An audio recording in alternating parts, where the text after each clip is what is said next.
और इस प्रकार यहाँ पे माता रुक्मणी देवी सामाजिक संस्था द्वारा जारी इस महान मासिक पत्रिका पुस्तक जीवन तरंग का यहाँ पे विमोचन हो गया है। अवार्ड सेरेमनी को आगे बढ़ाने जा रहा हूँ। अवार्ड सेरेमनी को आगे बढ़ाने जा रहा हूँ। कहते हैं कि किसी देश की, किसी राष्ट्र की बुनियाद अगर कोई मजबूत करता है सबसे ज्यादा संतों के बाद, तो वो शिक्षक होते हैं।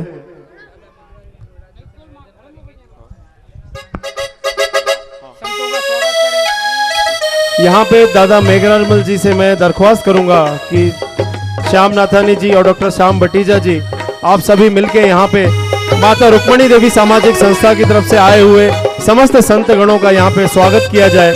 दादा की तरफ से यहाँ पे संत गणों का स्वागत।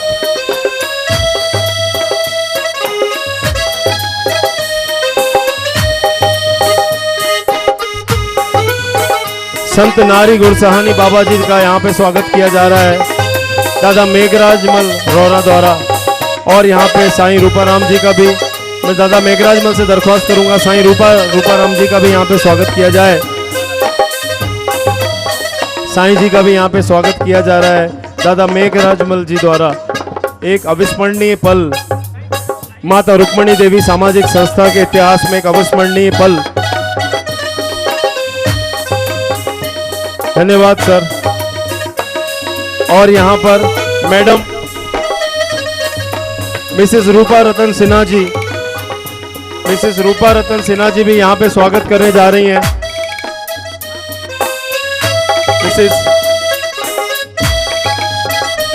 Mrs Rupa Ratan Sinha, general secretary nationalist consumer Maharashtra Pradesh की जनरल सेक्रेटरी हैं, इनका स्वागत करेंगे। भाई साहब कन्हैया लाल जी का यहाँ पे स्वागत करेंगे। मैडम आइए, मैडम आइए सर, यहाँ पे आइए मैडम आइए। महाराष्ट्र प्रदेश की जनरल सेक्रेटरी हैं रूपा रतन सिन्हा मैडम, जिन्होंने कन्हैया लाल महाराज जी का स्वागत किया है यहाँ पे। महाराज रमेश लाल जी, संतों से, मैं संत जन से, साईं जन से आग्रह करूंगा कि इस अवसर पर लाखों लोग जो हमें सीधे तौर पे देख रहे हैं और भक्तगण जो यहाँ बैठे हुए हैं, सर उनसे दो शब्द कहें। और सिर्फ कहें ही नहीं, जब आप यहाँ पर आए हैं स्टेज पे, तो मैं चाहूंगा कि एक भजन भी यहाँ पे जोरदार हो जाए और उसके बाद अवार्ड सेरेमनी को फिर से आगे बढ़ाया जाएगा और best teacher of the year का अवार्ड यहाँ से डिक्लेयर किया जाएगा।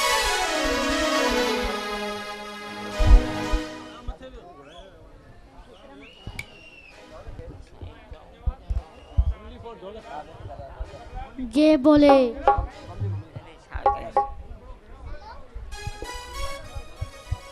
प्यारी साथ संगत, मां भी हिन दादी रुक्मणीअ सां प्यार ऐं उन्हनि जो बि प्यार। ॿियो त मां झूलेलाल जो बि उपासक आहियां, मां सिंधीअ में ई ॻाल्हाईंदुसि। पहिरीं त सभई जयकारो मनायो झूलेलाल जो। सभई जेके भी बैठा चो आयो लाल चो। समझा तो हिंदी में बुधी बुधी सिंधी घट थी वही आ, तंहिं करे वरी भी ॿियो दफ़ो मां चवंदुमि त मुंहिंजे लाल जी जय जोड़ सां मनायो। जीअं मुंहिंजी अम्मा, मुंहिंजी दादी रुक्मणीअ जी जय जय आहे, तीअं जय जय थी वेंदी। आयो लाल चो। भाई केतरा केतरा मंच ते वेठल आहिनि, केतरा केतरा हेठि बि वेठल आहिनि, संत साध वेठल आहिनि। वरी बि हिकिड़ो दफ़ो आयो लाल चो। मां हिकु भेरो दादी रुक्मणीअ ॾे आयुसि ऐं दादीअ मूंखे विहारे छॾियो। जंहिं महिल हीअ ॻाल्हि ॿुधण जी अथव, शायदि दीपक लाल खे बि शायदि ख़बर हुजे। दादीअ रुक्मणीअ मूंखे घुरायो मां खे चई टिपणो खणंदो अची जाए महाराज इहा ॻाल्हि असांजे भाउ नरेश रोहरा खे ॼाणा वकील खे नरेश रोहरा खे ॼाणा त दादीअ अम्मा असांजी ब्राह्मण खां टिपणो घुराए मथे खोलायो तिथ पुछई ॿुधाईसीं पोइ दादीअ सॼो अहिवाल असांखे महादेव जो ॾिनो त मुंहिंजो महादेव सां कीअं प्यारु थियो पोइ इन ॻाल्हि जे करे माता ते एतिरो मूंखे बि आनंद अची वियो माता जे मथां ऐं माता जे लाइ हे भॼन ठहियो कहिड़ो ठहियो उहा माता जी चवणु लॻे ॿियो कुझु न खपे पहिरियों प्यार बि तुंहिंजो खपे ॿियो आनंद ॾे भोला महादेव तुंहिंजे महर खां सवाइ आऊं जग में न जी सघंदसि भोला तुंहिंजे महर खां सवाइ आऊं जग में न जी सघंदसि आऊं जग में न जी सघंदसि आऊं जग में न जी सघंदसि हाँ भोला तुंहिंजे महर खां सवाइ आऊं जग में न जी सघंदसि मां चयमि अम्मा हलंदो अचे कमु अमर आहे सची ॻाल्हि पर चवण लॻी पहिरियों प्यार बि तुंहिंजो खपे बि आनंद ॾे साईं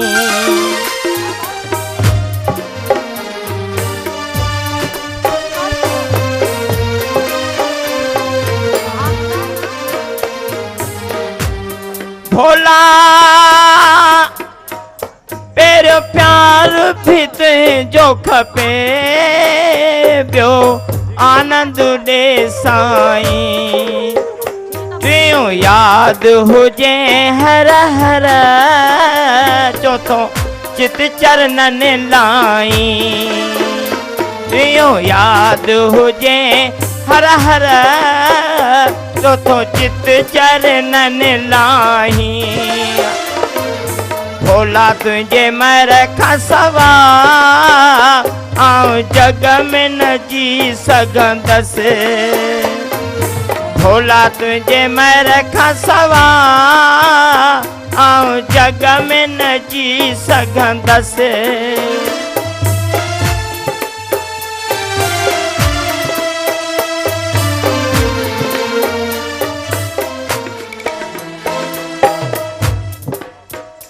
पंहिंजो प्यार बि तुंहिंजो खपे छऊं सीट न ॾे आ करे भोला पंहिंजो प्यार बि तुंहिंजो खपे छऊं सीट न ॾे आ करे सतो सत त रखियमि तो ते सतो सत त रखियमि तो ते अठों एक में रहंदसि भोला तुंहिंजे महर खां सवाइ आऊं जग में न जी सघंदसि भोला तुंहिंजे महर खां सवाइ आऊं जग में न जी सघंदसि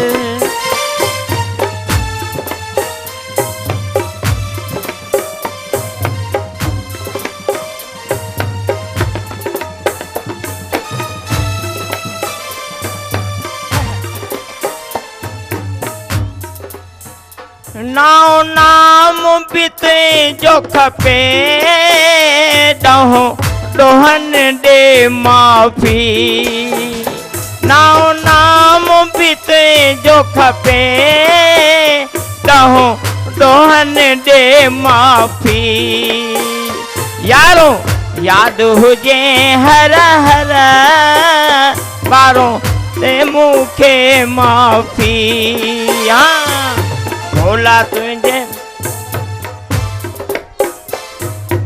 भोला तुंहिंजे महर खां सवाइ आऊं जग में न जी सघंदसि शंकर तुझे मैं रखा सवार आऊं जग में न जी सघंदसि भोला तुझे मैं रखा सवार आऊं जग में न जी सघंदसि आऊं जग में न जी सघंदसि आऊं जग में न जी सघंदसि। हमारे बीच परम पूजनीय एक व्यक्तित्व जिनके आने से पूरा माहौल ही मंगलमय हो गया है, पहले ही मंगलमय था अब अमृतमय हो गया है, ऐसे प्रसिद्ध डॉक्टर दयाल आशा जी हमारे बीच में आ चुके हैं। दोस्तों जोरदार तालियां बजाइएगा। और उनके साथ भगत हमारे माता रुक्मणी देवी सामाजिक संस्था के आजीवन सदस्य भगत साहब उनको लेके आ रहे हैं, बहुत बड़े गर्व की बात है। जोरदार तालियां बजाइएगा भगत साहब के लिए।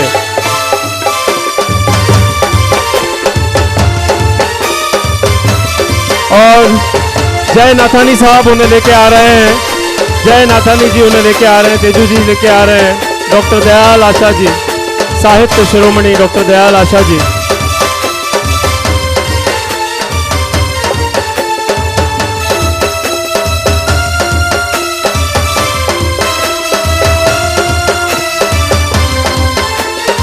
डॉक्टर दयाल आशा जी हमारे बीच में।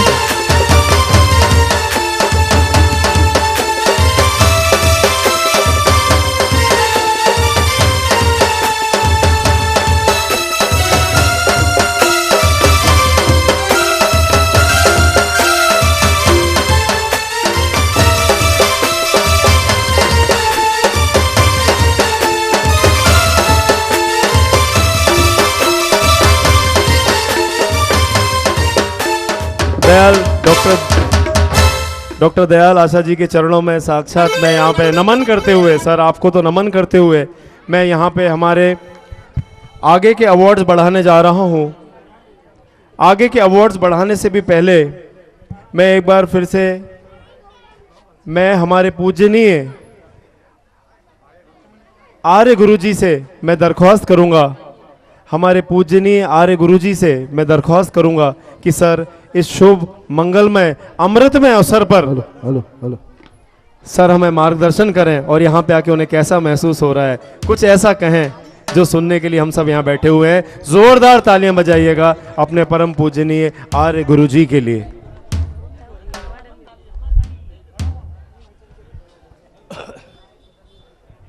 हरिओम। हमारे घर में दिन भर का कूड़ा कचरा जब जमा होता सवेरे झाड़ू लगा के घर को साफ किया जाता है। कपड़े मैले हो जाते हैं तो साबुन से हम लोग साफ करते हैं। ऐसे हमारा दिमाग भी मैला होता है, बुद्धि भी हमारी मैली होती है, उस बुद्धि को भी झाड़ू लगाना प्रतिदिन चाहिए। कैसे? एक भगवान कृष्ण को संदीपनी ऋषि ने एक मंत्र दिया था, उस मंत्र का नाम है प्रणव मंत्र।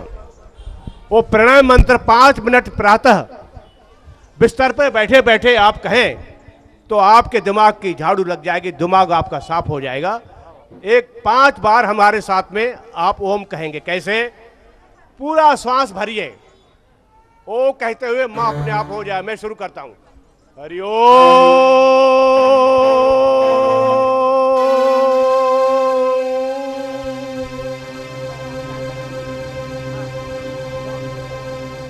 सभी लोग बोलेंगे पूरा श्वास लेकर के। हरि ओम।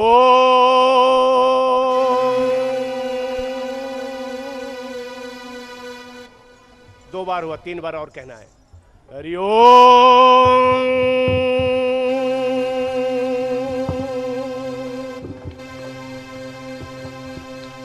हरि ओम। ये प्रणव मंत्र संदीपनी ऋषि ने भगवान कृष्ण को दिया था। इस मंत्र से आप जब करें, अब बॉडी जैसे मोटरसाइकिल स्टार्ट करते तो वाइब्रेट होती है ना, वैसे हमारी बुद्धि वाइब्रेट, ब्रेन वाइब्रेट होता है एकाग्रता से। यदि इसको सवेरे उठ के करें आप। अभी आइए माता रुक्मणी देवी जी के लिए 2 शब्द। उसको नहीं देखा हमने कभी, जिसको नहीं देखा हमने कभी उसकी सूरत क्या होगी। वाह वाह ए मां, तेरी सूरत से अलग भगवान की सूरत क्या होगी। वाह वाह वाह, क्या बात। ए मां, तेरी सूरत से अलग भगवान की मूरत क्या होगी। मां और भगवान में अंतर ही क्या है। कहते हैं गुरु गोविंद दोनों खड़े काके लागे पाओ, अधूरा है ये, पूरा क्या है। जब मां आपको कोख से बाहर नहीं लाती तो गुरु कहां मिलता आपको। मां है तो मां ने आपको बताया ये आपका गुरु है, फिर गुरु ने बताया कि गोविंद ये है। तो पहला नंबर गुरु का नहीं, गोविंद का नहीं, पहला नंबर मां का है, क्योंकि उसने आपको धरती पर ला करके बताया कि ये गुरु है, ये गोविंद है। तो मां जो है वह भगवान का एक दूसरा रूप है। अब बहुत से वक्ता हैं और लोग ज्यादा सुनना भी नहीं चाहते, समय भी हो गया है। मैं एक साक्षात माता रुक्मिणी देवी का वृत्तांत आपके समक्ष रखते हुए विराम दूंगा। एक बार 3 वर्ष पहले माउंट आबू में ब्रह्म कुमारियों का एक बहुत बड़ा आश्रम है, ब्रह्म कुमारियों का। वहाँ मुझे निमंत्रण मिला, हम गए। मुझे जीप में बैठा के पूरा घुमाया और वहाँ एक डायमंड हॉल है जिसमें 5000 लोग बैठ के सुनते हैं, डायमंड हॉल। उसमें मेरा आधा घंटे का प्रवचन रखा उन लोगों ने, जो 600 स्पीकर से लोग सुनते थे। और जब हम आश्रम छोड़ के चलने लगे बंबई की ओर, तो आश्रम के गेट के पहले एक 5.5 फुट ऊंचा बड़ा मोटा मटका रखा हुआ, मिट्टी का मटका, और उसमें छिद्र है कि जो कुछ डालना हो इसमें डाल दो। तो मैंने कहा कि कोई देखने वाला तो है नहीं, चलो 10 का नोट डाल दो। फिर जब मटके के पास गए, अरे भाई कोई देखता थोड़ी, चलो 100 रुपए का नोट डाल दो। जब मटके के पास पहुंचे तो रुक्मिणी देवी के शब्द मेरे कानों पर गूंजे। क्या? एक बार मां रुक्मिणी देवी कई महिलाओं के लेकर के हरिद्वार गई तीर्थ यात्रा के लिए, और वहां जिस धर्मशाला में ठहरी, उस धर्मशाला में भोजन, नाश्ता, चाय, पानी सब निःशुल्क था, फ्री था। जब मां रुक्मिणी देवी सभी संगत के साथ वापस आने लगी मुंबई, तो कहा भाई ये धर्मशाला में जो भी तुमको चंदा देना हो, दान देना हो तुम दो, 8 दिन तुमने भोजन किया है। तो हमारी बहनें कोई 50 रुपया दे रही थी, कोई 100 रुपए की रसीद कटा रही थी। एक सेकंड प्लीज, प्लीज थोड़ा सुनने बोलने दीजिए मुझे। 1 मिनट साइलेंट रहिए, मैं समाप्त कर रहा हूं अपना बच। 1 मिनट सुनिए मुझे, ये सत्य कथा है, काल्पनिक कथा नहीं है। 1 मिनट सुनिए, बैठिए प्लीज, प्लीज बैठ जाइए। तो मां रुक्मिणी देवी देख रही थी, इन महिलाओं ने 8 दिन चाय पिया है, दोपहर का भोजन किया है, रात्रि का भोजन किया है, जाते समय रसीद कटा रही 50 रुपए की, 100 रुपए की। तब रुक्मिणी देवी ने उन महिलाओं की कथा सुनाई। वो कथा मुझे वहां ब्रह्म कुमारी आश्रम में याद आई। कौन सी कथा सुनाई? कि एक राजा के दरबार में एक संत पहुंचा। संत ने कहा मैं तीर्थ यात्रा के लिए जा रहा हूं, कुछ मुझे पैसा दो। राजा ने 1 टका दिया उसको। टका कहते हैं पहले, आज रुपया कहते हैं, उस जमाने में टका कहते हैं। तो 1 टका जब उस संत के हाथ में राजा ने दिया दरबार में, तो संत ने क्या किया, वो टका जो था, रुपया फेंका राजा के मुंह पर। दे ले। राजा ने कहा ये क्या? ये रुक्मिणी देवी बहनों को कथा सुना रही थी, जो 50 रुपए 100 रुपए की रसीद कटा रही थी। तो संत ने 1 रुपया वापस राजा के मुंह पर फेंका, बोले ये ले। तो राजा ने कहा ये क्या? अरे बोला तुम राजा हो, ये तो छोटे मोटे लोग 1 रुपया दिया करते हैं, 1 टका। राजा होकर तुम 1 टका दे रहे हो, इसलिए ले, ये तेरे मुंह पर फेंक दिया। तो राजा की आंखें खुली कि ये ठीक कह रहा है कि आम पब्लिक से मेरा स्थान कुछ और है, आम जनता से मेरा अस्तित्व, मेरी कुर्सी, मेरी मर्यादा, मेरा पद और है, मुझे 1 टका नहीं देना चाहिए। तो उन्होंने मोतियों की माला उठा करके उसको दी। वहां पर जब मटके के पास पहुंचा रुक्मिणी देवी के, ये वचन मुझे याद आए तो मेरे 500 रुपये का पे उसमें डाला, नहीं तो मैं 100 रुपया डालता था। तो उनके शब्द व्यर्थ नहीं गए। आज आप सुन रहे हैं, आपका भी कभी न कभी ये कथा रुक्मिणी की याद आई, कहीं जाएंगे दान पुण्य करने तो छोटा सिक्का नहीं निकालेंगे, बड़ा सिक्का निकालेंगे। ये मैं क्यों कह रहा हूं? ये मनोविज्ञान है, साइकोलॉजी है। 2 वर्ष पहले मैं दुबई में था, स्वामी देव प्रकाश महाराज का प्रवचन था उस हाल में, और एक छोटा सा मंदिर बना हुआ था, वो विक्योमल सराफ के भाई ने बनाया है, वह मंदिर में आरती हो रही थी। आरती में 7-8 लोग थे। एक जो है वो दीपक लाल का रिश्तेदार था उसमें, वो अपने आप को बोलता मैं मल्टी मिलियनर हूँ, मैं अरबपति हूँ, करोड़पति नहीं, अरबपति हूँ। यहाँ पास में रहता था, यहाँ पर ये सामने वाली बिल्डिंग में रहता था कोई ज़माने में, और वहाँ मल्टी मिलियन बन गया वो। तो आरती जब हुई तो आरती सेकी जाती है ना, हाथ फेरा जाता है, सब लोग लास्ट में मेरा। तो मैंने कहा आरती कभी खाली पेट हाथ नहीं सेकी जाती, कुछ ना कुछ रखा जाता है। तो 2 द्राम मेरे सिक्का था, मैंने रखा, और थाली को, आरती के थाली को देखा तो कुछ भी नहीं था सिवाय मेरे 2 रुपए के। तो मैंने कहा फलाने भाई तुम बोलते हो मैं मल्टी मिलियनर हूं, इस आरती में किसी ने एक सिक्का नहीं डाला, तुम आरती क्या सेके तुम? तो उसने अपनी झेप मिटाते हुए कहा, वो मेरा भी रिश्तेदार है दूर का, और दीपक लाल का भी रिश्तेदार है, ये बिल्डिंग जहां लाइट जल रही यहां रहता था कोई जमाने में। बोले वो डालने वाले, पैसा देने वाले तो पेटे में डाल के जाते, आरती में क्या डालते, अपनी झेप मिटाने के लिए क्या बोलता है, क्योंकि आरती में पैसा डालने से को देखता नहीं है। उसने कहा कौन देखता है, चलो आरती सेक लो। इस प्रकार से ये देने की भी कला होती है, लेने की भी कला होती है। हम लोगों को लेने की कला तो बहुत आती है, बड़ी सेल्समैनशिप करके, बड़े वार्तालाप करके ले तो लेते हैं, देने की कला नहीं है। एक बार रहमान कवि हुए हैं मुगल दरबार में, उसने 700 दोहे लिखे हैं रहमान कवि ने। वो जुमे की नमाज पढ़ता रहा, और जुमे की नमाज के बाद आंखें बंद करके दान करता था। तो उसके मित्र ने कहा, एक मंत्री ने, वो मंत्री था, मुगल दरबार में मंत्री था रहमान कवि, कि अरे रहमान